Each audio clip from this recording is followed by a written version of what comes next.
Hi, I'm Ailbhe McDonagh, and in this video we are going to be focusing on the contact point of the bow. So what does contact point mean?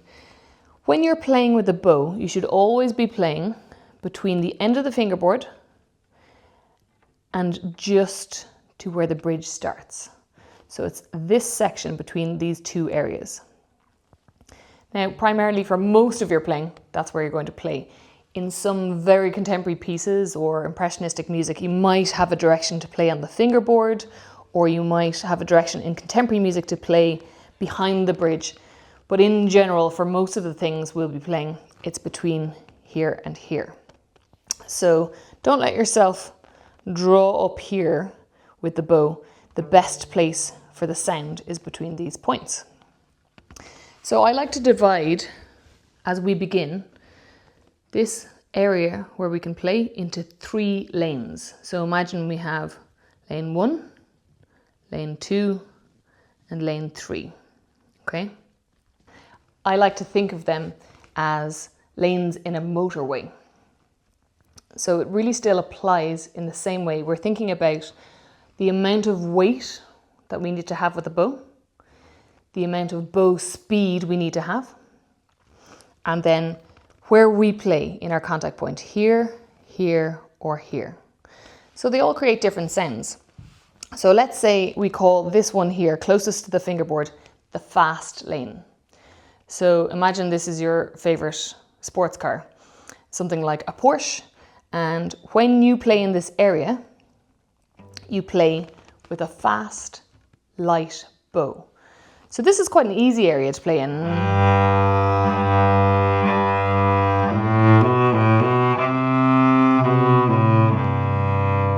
Because as you can see, I can just move very, very quickly with very little weight here, and the sound just comes out very, very easily. So that's probably our easiest area. So if you're trying to get a good sound straight away, that's one place you can start. And imagine that you're playing a fast, light bow. Then when you get into the middle lane, so that's exactly in the middle between the fingerboard and the bridge. Here you have your sort of family cars. So they're slightly bigger than the sports cars. They're a little bit heavier. They don't quite go as fast, but they're still not like your lorries or trucks yet. So in the middle, what we do is we play at this contact point. So halfway between the fingerboard and the bridge. And now, instead of using, let's say, the most weight I can use in my bow arm is 100%. So maybe in the fast car area, we used 15% of my weight. So here we might use, let's say, maybe 40% of my weight.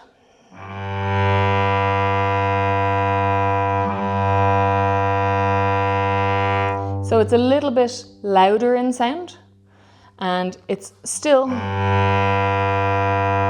got depth to its sound. Have a little listen to the difference between this median range and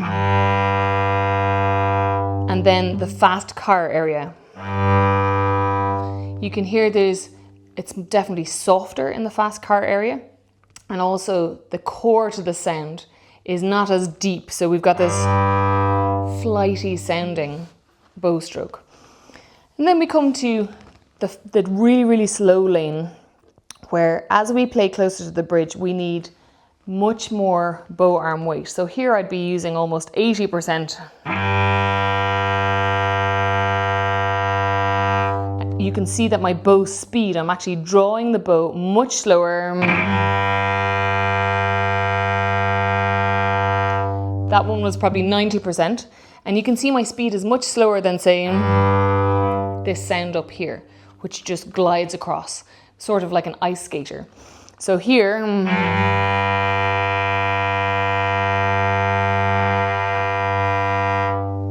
it's much harder to get a good quality sound the whole way through here. So the things that we're thinking about are having a bow speed that is similar throughout. So if I start 1, 2, 3, 4, 5, 6, 7, 8. So that was an 8-second bow in the slow lane. Whereas if I do a fast bow speed, 1, 2, 3, that's only a 3-second bow. So let's try a 5-second bow in the middle lane. So 1, 2, 3, 4, 5. So you can play around with sticking on a metronome at 60 and giving yourself challenges playing in the 3 different lanes to see what exactly you can do with your sound. Can you have your bow stroke going at a similar speed throughout?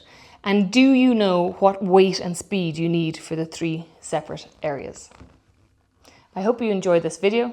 If you have any questions or comments, please let me know.